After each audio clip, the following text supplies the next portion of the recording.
Звездата на Хайникен изгрява преди 150 години. Днес сме производителят с най-голямо международно присъствие.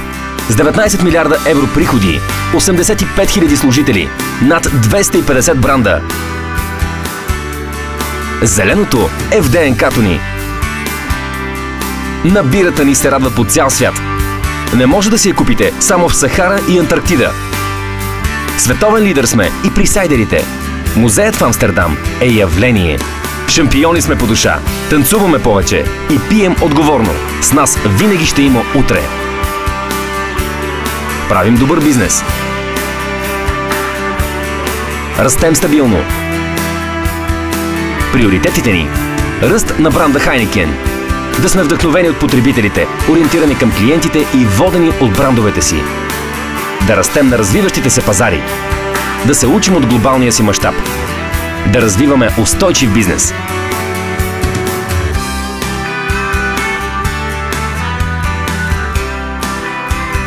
В България магията за горка започва преди 110 години в Стара Загора с откриването на бирарията от доктор Кожухаров. А преди 20 години се присъединяваме към глобалното семейство на Хайникен. Мисията ни е да правим бира, която българите обичат. Стремим се да бъдем най-зелената компания, лидер в индустрията, като добавяме стойност за нашите хора, партньори и консуматори чрез емблематични марки и вдъхновяващи иновации. Марките ни са търсени и желани. Хайникен гледа стратегически на България и Загорка. Загорка се представя стабилно в семейството на Хайникен. Седма поредна година сме безспорен лидер по приходи от продажби на пазара в България.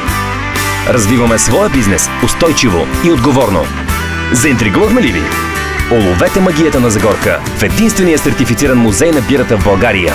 Светът на Загорка.